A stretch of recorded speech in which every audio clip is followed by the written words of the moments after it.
Durant ta scolarité, quel élève tu étais?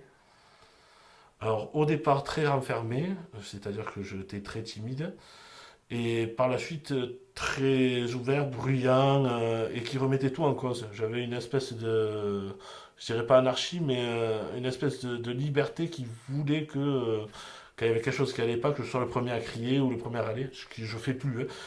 Mais justement, cette envie de plus, et je trouvais que l'école nous enfermait.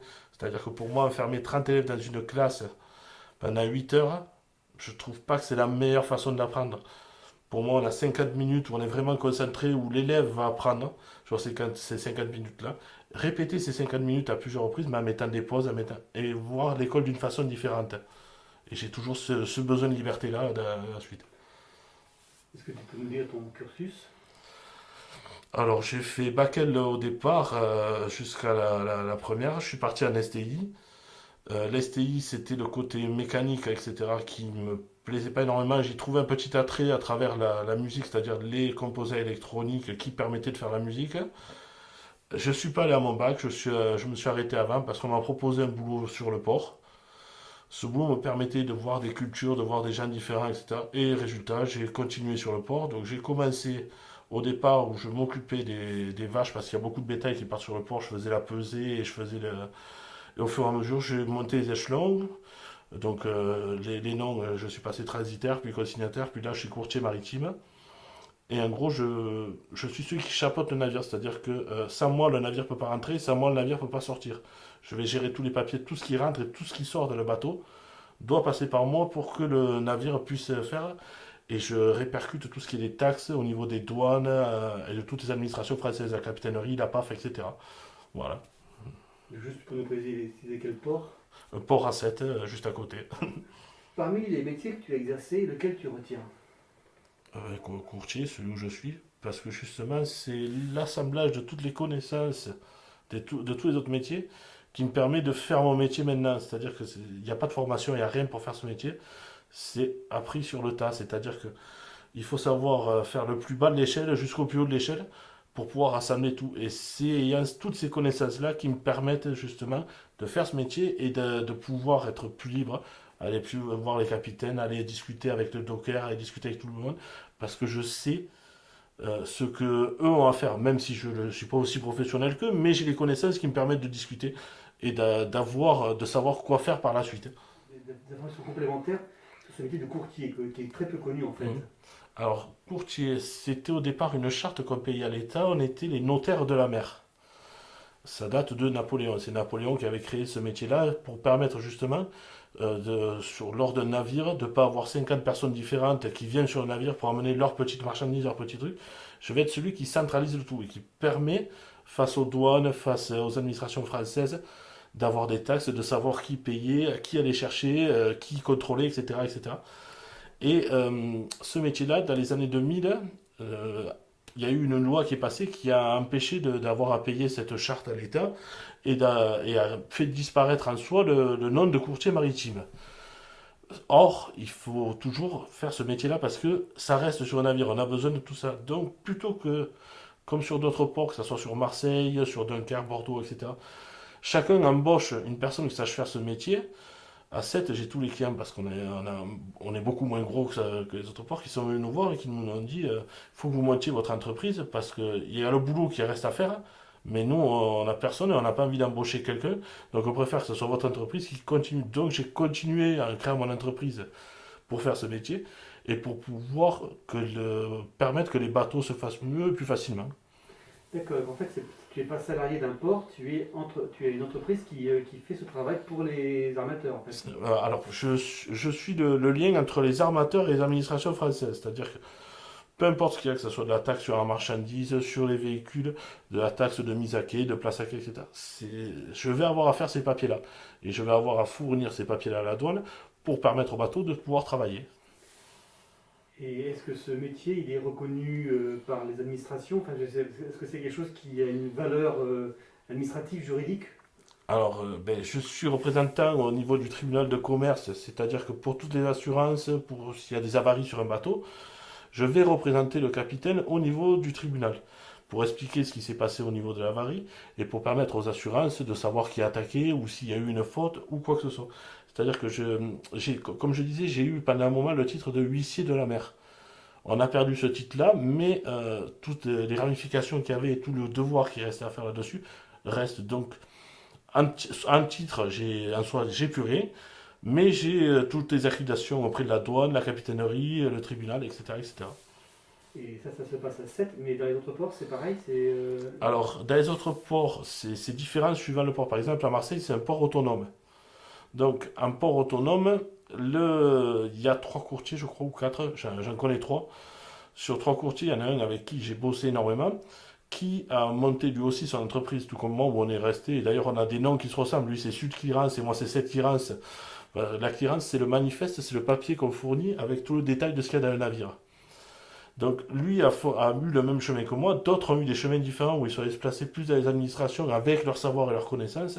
Et c'est justement le fait d'avoir ce savoir et ces connaissances qui permettent, que ce soit sur d'autres ports, d'avoir des positions clés. Certains sont rentrés, comme nous, c'est la région qui nous gère, au niveau de la région de leur propre port, pour donner plus de directives ou pour mieux, pour aider le commerce de ce port-là.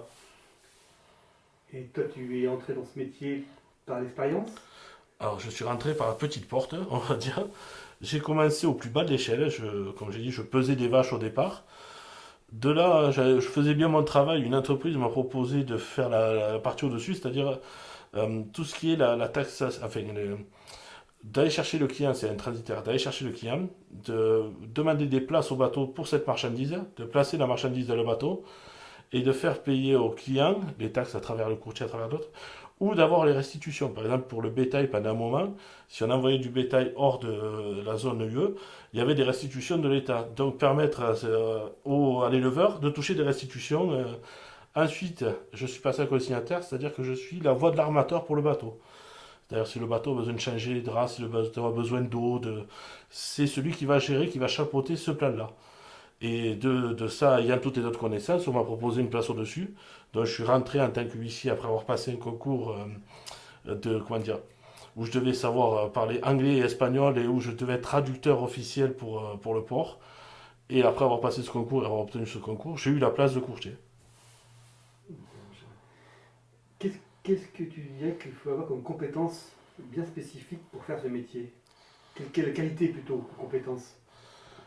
Qualité, connaître tous les autres métiers et avoir de très bonnes relations avec tous les autres métiers parce qu'on est l'espèce de clé de voûte, mais sans toute la voûte autour, laquelle suit. Donc c'est un point central sans l'être, c'est-à-dire que c'est toute la construction des autres qui vont amener à ce qu'on puisse faire. Donc les bonnes relations. Alors, je gère d'un côté au niveau des armateurs, c'est-à-dire on a l'armateur qui est là, qui lui envoie son bateau pour charger de la marchandise. Donc moi je suis celui qui va faire que le bateau puisse rentrer au niveau de la capitainerie, c'est un petit papier à faire, etc. Pour que le bateau puisse avoir sa place à quai et pour les taxes qu'il devra donner par rapport à sa place à quai. Ensuite de l'autre côté, j'ai les transitaires qui font que ils ont besoin de mettre de la marchandise dans le bateau. Donc ces transitaires vont me fournir leurs papiers pour que j'établisse moi le manifeste en disant tout ce qu'il y a dans le bateau. Et j'ai un troisième point, le consignataire, qui est celui qui va faire les draps, la nourriture, en fait toutes les ressources qu'ont besoin le bateau pour pouvoir après naviguer, qui va devoir me fournir aussi, et dans lesquels je vais tout détailler au niveau des administrations françaises. Donc je récupère les papiers de tout le monde et je fais une synthèse. Donc oui, pierre angulaire au milieu de tout le reste. Et qu'est-ce que ce métier t'a apporté? Juste énormément d'ouverture sur la culture parce que je rencontre des gens de tout pays et venant de tout bord. Donc, que ça soit boire un coup avec un équipage russe, m'expliquer comment il faut la vodka, comment ils boivent la vodka là-bas, ou aller discuter avec un capitaine japonais. D'ailleurs, il y a une belle anecdote là-dessus, où on ne se comprenait pas parce que j'ai un accent assez fort d'ici. Eux ont un accent assez fort, donc pendant 10 minutes on s'est parlé sans se comprendre, où je lui expliquais que j'étais le courtier maritime et lui me demandait est-ce que j'étais le courtier maritime. Donc, après, par chance et réflexion, j'ai pris un papier et j'ai écrit la phrase en anglais. Et lui, je l'ai vu éclater de rire quand il a vu ma phrase et il m'a mis écrit en dessous. Ah, mais je vous demandais justement si vous étiez le courtier. Donc, ça a bien duré 10 minutes où c'est pas compris et où ça a permis justement de rire et de mieux se connaître après par la suite. Donc, maintenant, chaque fois qu'il vient, on prend sa tablette et on écrit. Donc, oui, c'est un métier qui est super riche humainement avec les différentes personnes que tu rencontres. C'est ça, c'est exactement ça. C'est une richesse. J'ai vu des capitaines de pratiquement tous les pays, donc je vois une façon de penser parce que je discute avec et j'essaie justement de discuter avec. Ça sert aussi commercialement, mais ça me sert aussi personnellement. Et je vois une façon de vivre, une façon de voir les choses qui est différente. Et ça permet de m'enrichir. Alors, toujours au niveau métier, est-ce que tu peux nous raconter un moment de grande satisfaction? Ben, l'obtention de mon diplôme au niveau traducteur, c'est-à-dire que j'ai arrêté l'école avant le bac.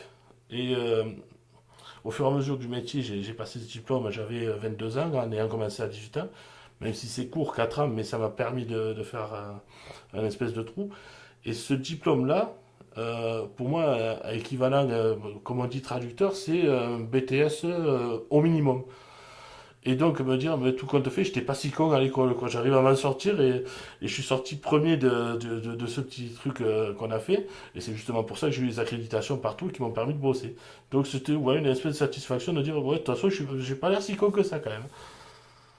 Alors, n'ayant pas pu finir mes études, j'ai pas pu me jauger, c'est-à-dire savoir jusqu'où je pouvais aller, etc. Donc c'était pas un regret, mais presque. Et en ayant obtenu ce diplôme, je me suis prouvé que oui, j'étais capable. J'étais pas assez mûr à l'époque où la façon de faire me plaisait pas, mais j'étais capable. Ça a permis cette satisfaction-là.